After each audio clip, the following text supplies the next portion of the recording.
नमस्कार मित्रों, अतुल आश्रम में आपका स्वागत है। ईश्वर अंश जीवय विनाशी, चेतन अमल सहज सुख राशि। ये जीव ईश्वर का अंश है और इसीलिए वो अविनाशी है। वो चेतनामय है, वह पवित्र है, अमल है, वो सहज है और सुख राशि है। ये परमेश्वर के ये सारे गुण उसके भीतर है, लेकिन वो बंध गया है।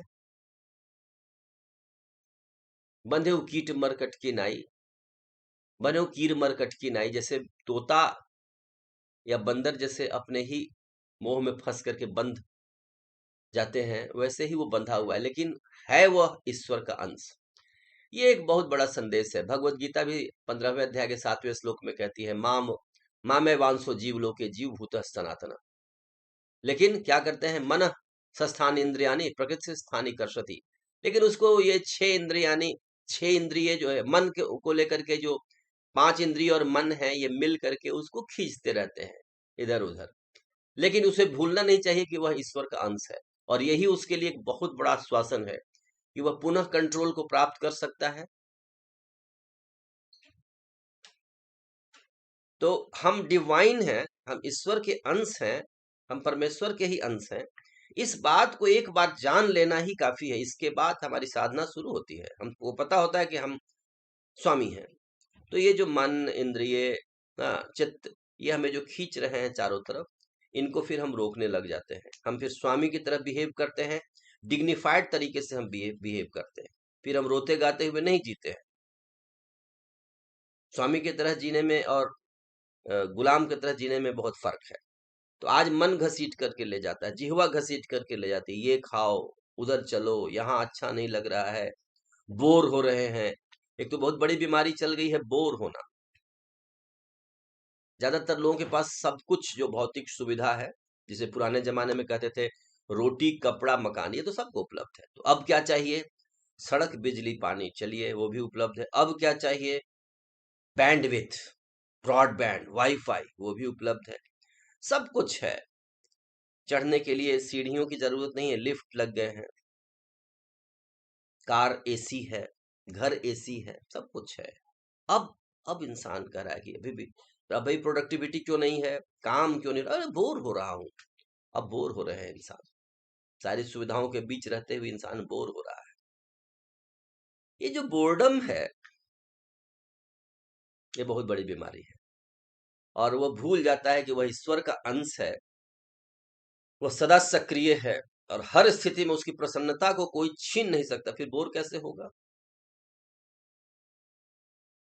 जो आनंद का झरना, शाश्वत झरना जो लगातार बह रहा है हमारे भीतर, उसमें से अगर हम दिन में 1-2 बार भी चुल्लू भर पानी लेकर के पी लें, तो आनंद ही आनंद है। लेकिन उसको हम टैप करना नहीं सीख रहे हैं, और इसीलिए इस बोर्डम की बीमारी ने बहुतों को बर्बाद कर दिया है। और ये ज्यादातर मनुष्यों में ही, होमोसेपियंस में ज्यादा ये बीमारी है। जंगलों में रहने वाले प्राणी बोर नहीं हो रहे हैं, या तो मनुष्य बोर होते हैं, या मनुष्यों के साथ रहने वाले जीव जंतु, खास करके आपके डॉग्स वगैरह, जो बहुत बोर हो रहे हैं, जिनसे अंग्रेजी में बात की जा रही है वगैरह। तो ये एक संदेश है कि हम परमेश्वर के ही अंश हैं। We are all divine. So why should be in the state of melancholy?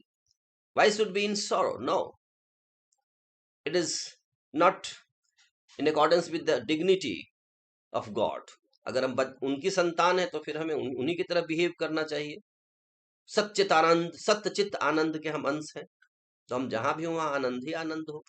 हम जहां कहीं भी वहां प्रसन्नता हो, प्रसन्नता का एक माहौल वहां पर बन जाए, ऐसा हमारा व्यक्तित्व हो। तो ये एक महान संदेश है, इसे हमें भूलना नहीं चाहिए। और स्वामी विवेकानंद कहते थे कि बस इतना ही समझ ले कि हम डिवाइन हैं। बल्कि उन्होंने ये कहा था कि सबसे बड़ा प्रोजेक्ट तो यही है कि हम हर जगह जाकर के ये बताएं कि तुम डिवाइन हो। जिस दिन हमें हमारे देवत्व का, हमारे डिविनिटी का एहसास जिस दिन हो जाएगा, तो सारी कमियां, सारी हमारी कमजोरियां यूं गिर पड़ेंगी पीछे, और हम उठ खड़े हो जाएंगे। जैसे शेर भूल गया है कि वह शेर है। सियारों के झुंड में एक शेर था, वो उसी तरह से बोलता था, भागता था, ये कथा आती है। तो फिर शेर ने उसको एक दिन पकड़ा, कहा कि तुम अपना चेहरा देखो पानी में। कुएं में देखा, रहे वो भी शेर है, गरजा वो। तो गरजा तो सारे भेड़ और सियार वहां से भाग रहे हैं। तो शेर ने अपने को मान लिया है, ऐसा ऐसा मोहित हो गया, उसने मान लिया कि उसके पास कोई क्षमता नहीं है, वो भेड़ है ऐसा मान लिया, और इसीलिए वो भेड़ की तरह बिहेव कर रहा है। जिस दिन उसे अपनी डिग्निटी का आभास हो जाएगा, उस दिन उसके बोल चाल, जीवन, रहन सहन में वह झलकेगा, वह प्रकट होने लगेगा।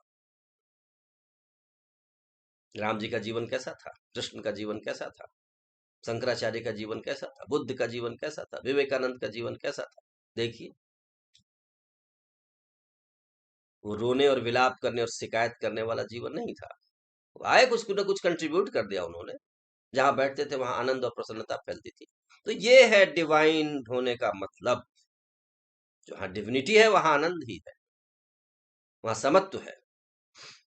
तो आइए हम इस तरह से अनुभव करें कि हम सदा उन्हीं की गोद में हैं, हम उन्हीं के अंश हैं, उन्हीं की गोद में जी रहे हैं, और इस प्रसन्नता को हम अपने जीवन में लाएं, और स्वयं अपने आप, क्योंकि जीवन ही एक संदेश है, जीवन ही एक प्रेरणा है। अगर जीवन में नहीं है तो प्रेरणा फैल नहीं सकती है। वो आपके पास, कायर कभी निर्भयता का उपदेश नहीं दे सकता। अगर जो कायर है तो कितना भी बोले साहस के बारे में, वहां पर साहस का प्रचार नहीं होगा। जो व्यक्तित्व में है वही आसपास फैलता है। यद यद आचरति श्रेष्ठ तत्ततेतरः जनः सह यत् प्रमाणम कुरुते लोकस्तद अनुवर्तते। तो आइए हम इस तरह से मिलजुल करके एक स्वस्थ, संपन्न, शक्तिशाली और ज्ञानवान राष्ट्र का निर्माण करें। We will certainly create better India and better world. जय श्री राम, जय भारत, जय जगत।